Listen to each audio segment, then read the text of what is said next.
Hey there, so welcome back. We're going straight into the ends now after that brief recap. And there's only two bands in the end section of my collection.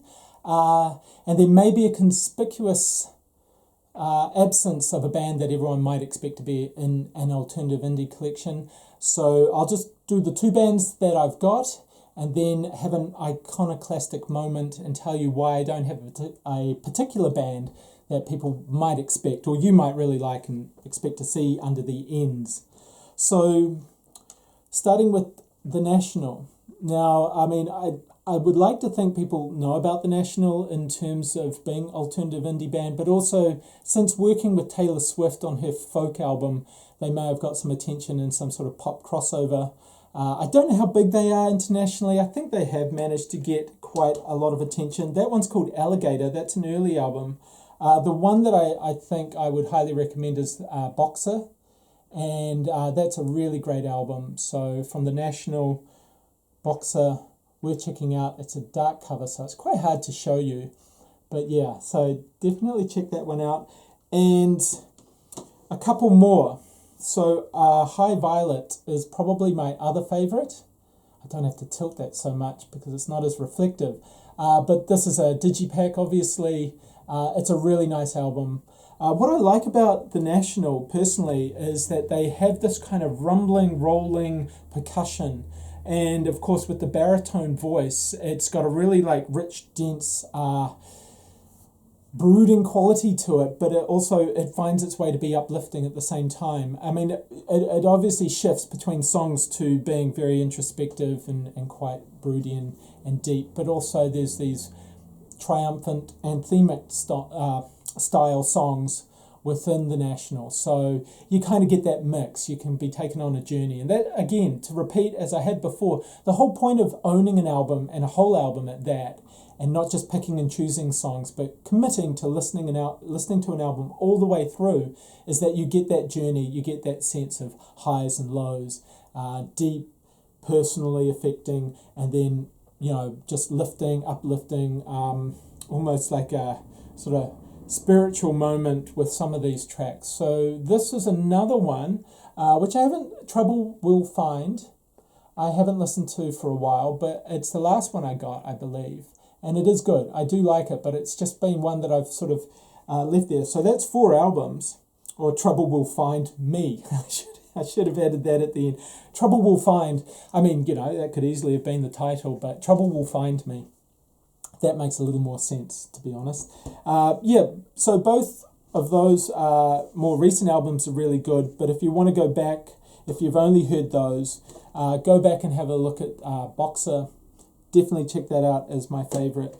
And Alligator, it's kind of a bit different. It's a little bit more lo-fi, a little bit more...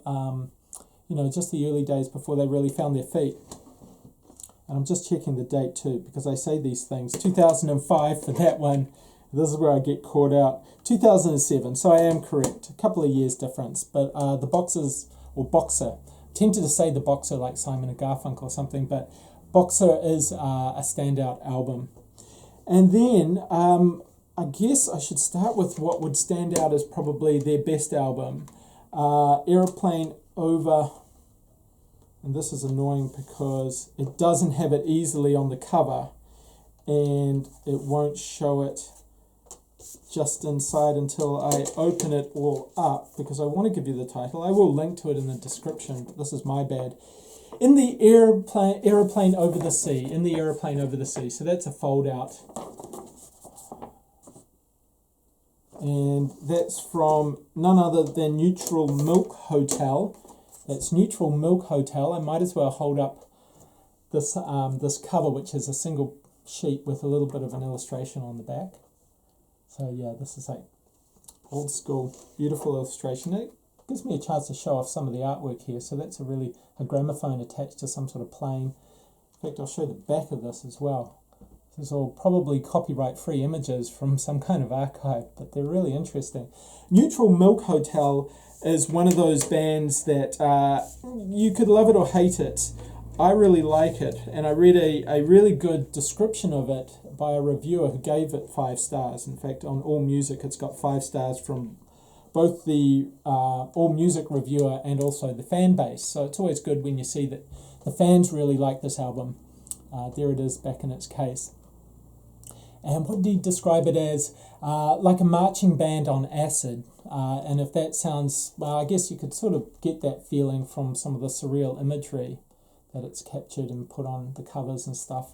And it is, it's kind of cacophonous, it's raucous, but it's also sentimental, beautiful, generous.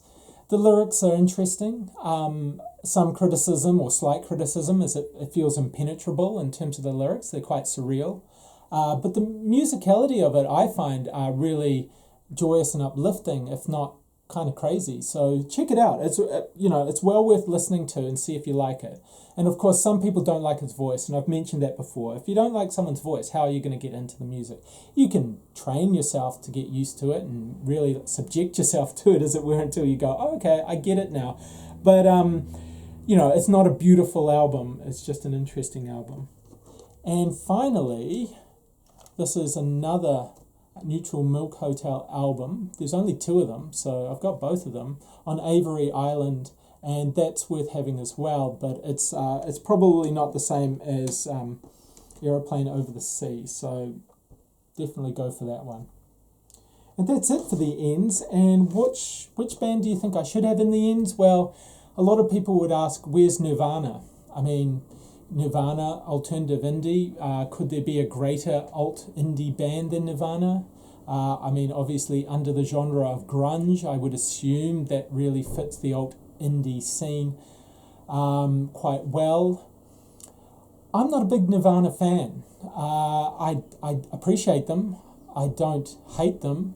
I don't even dislike them.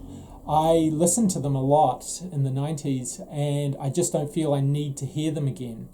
And I'd be interested to see what people think about that, because I've never felt that I had to have them in my alt indie collection. And there's a few other bands like that you may have picked up on. I don't know, you might have thought, where's Red Hot Chili Peppers? Well, we haven't got to the R's yet, but there are no Red Hot Chili Peppers in my collection.